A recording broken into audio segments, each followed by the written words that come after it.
So I want to talk a little bit more about pavers today. Here's a project we did.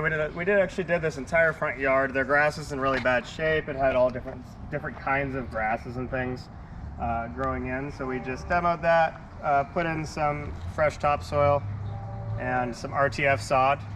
This is about a month after the job is done. RTF sod is the grass we want to use most often. You can see in our other videos. Today I want to talk a little bit more about pavers though, but this RTF is looking very lush, very nicely. So here we have our paver pathway. This is another Angeles paver we have here. This is I believe it's called a red-brown charcoal. So you can kind of see the red in there. You know, they have some bricks up there. I wanted to stick to pavers, so we found a middle ground. Let's get some red pavers. You know, and one thing about the pavers is you don't have to mortar in between. Beneath this, we have a compacted road base, and a road base is basically like a small clay and small rock base that is compacted and becomes a hard base, so you can put something like this on it without it shifting. And then just above that we have a little bit of sand for drainage and just for dispersing water and all that. So it is a permeable thing, of course. You know, in between we have a joint sand. So a joint sand just means sand that's put in the joints pretty much. It's a particular kind of sand that you would use between. And so water can go inside it and just get spread out based on the grade. Of course, with heavier rains, it's just going to land on top and go down the grade anyway. As you can see, we've lined everything up very nicely.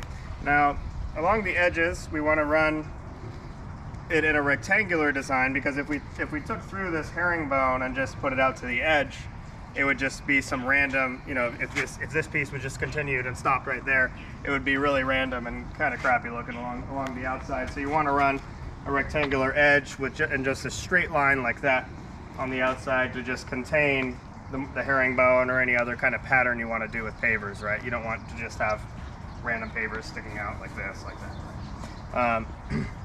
So that's what we did here. So, you know, they wanted better access from the street. If you come over here, you can kind of see that the driveway is somewhat narrow. So if you have a car here or kind of a car further up, they wanted to be able to access it to the front this way. They actually didn't have this access here before. It was just grass before.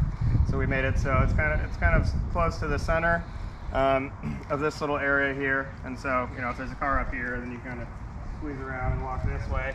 And it's just a nicer entrance than walking down the driveway. You know, walking down the driveway just isn't the nicest kind of entrance.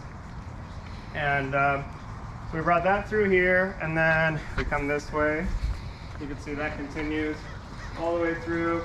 Sorry, they don't have bricks, but they have kind of a brick covered or colored tile through there. So that comes all the way through there, and it blends with that nicely. And then we have this little access here. So even if you park there or you park here, you can come this way, have access here, and you have access here. So you got all sorts of different access ways to get to the front of the house. When you have kind of a larger front yard and courtyard area like this, nice to be able to walk through it and stuff.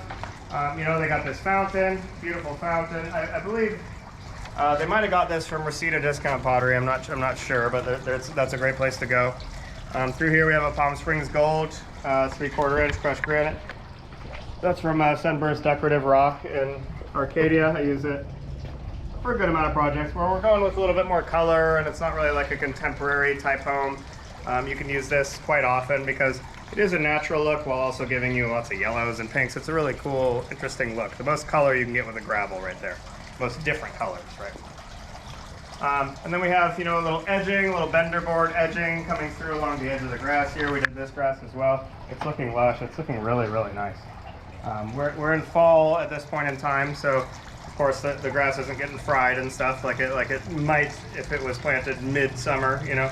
But we planted this kind of recently, so it's doing very well, and RTF is a great, strong sod. I believe this hedge was already in here. Some of their roses were already in here. Well, all these roses are already in here. I don't put roses in too often, not the hugest fan, but it works in certain areas, and right here it works.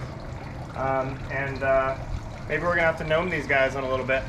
But yeah, that's pretty much it for our little paver pathway here and our Angeles red-brown charcoal.